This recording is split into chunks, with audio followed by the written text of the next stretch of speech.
Bonjour à tous, ravi de vous retrouver pour un nouveau Clé sur porte. Nous sommes cette semaine en région anversoise, chez un décorateur d'intérieur dont la maison style Nouvelle-Angleterre est un véritable exemple.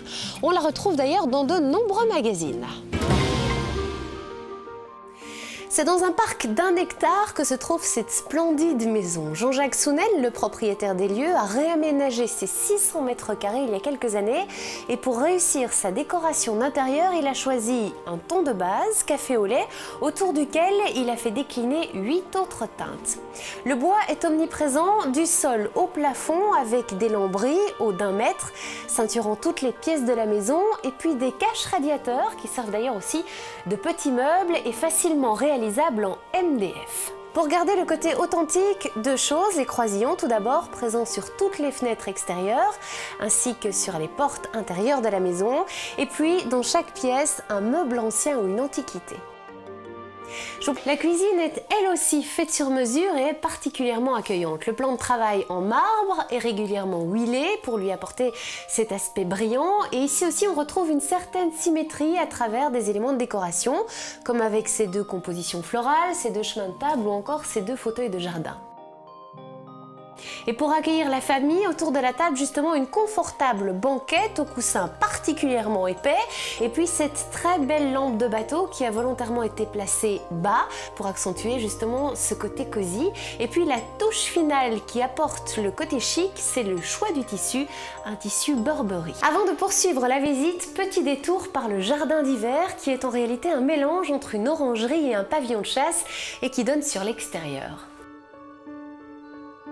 À l'étage également, tout est ton sur ton. Dans la chambre des parents, le lit est impressionnant, majestueux, avec un couvre-lit qui est assorti au store. Et puis les tables de nuit, ce sont en réalité des meubles de jardin en rotin, habillés par une pierre bleue. Et c'est la même astuce que l'on retrouve dans la chambre des enfants et qui leur sert de bureau.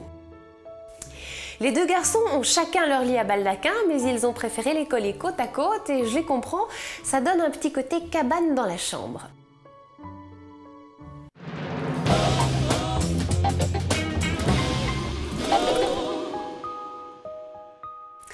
Bienvenue dans la deuxième partie de Clé sur porte, c'est Jean-Jacques Sounel qui nous accueille cette semaine, décorateur d'intérieur. Sa maison est située au nord d'Anvers, une maison qu'il a voulu harmonieuse et chaleureuse. Nous sommes ici dans le salon et pour s'affaler face au feu ouvert, un énorme canapé en tissu a été fait sur mesure, il fait plus de 4 mètres.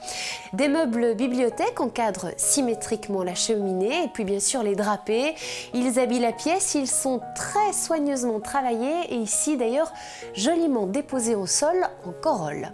Le petit côté champêtre, il est apporté par ces 3 paniers assortis, dans lesquels sont déposées d'ailleurs les bûches pour le feu ouvert.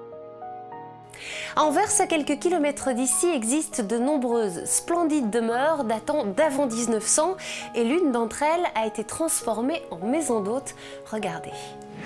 C'est dans l'orangerie que nous allons terminer ce numéro de Clé sur porte. C'est la pièce la plus claire et la plus lumineuse de la maison. Le blanc y est d'ailleurs la couleur dominante. On le retrouve sur la charpente, sur les tentures et sur les fauteuils. Seuls quelques objets étranges comme ces deux magnifiques lampes en bois flotté avec leurs abat-jours couleur chocolat. Ils rappellent d'ailleurs l'alignement rigoureux des plantations. C'est un jardin assez sobre avec des plantes et des arbres. Pas de fleurs excepté les rhododendrons qui au mois de mai offrent une profusion de très belles fleurs. Si vous voulez plus d'informations justement concernant cette maison, rendez-vous dans la page déco du magazine Ciné Télé Revue et pour toutes les informations concernant l'émission, c'est le site www.rtltvi.be. Excellente fin de week-end, à la semaine prochaine.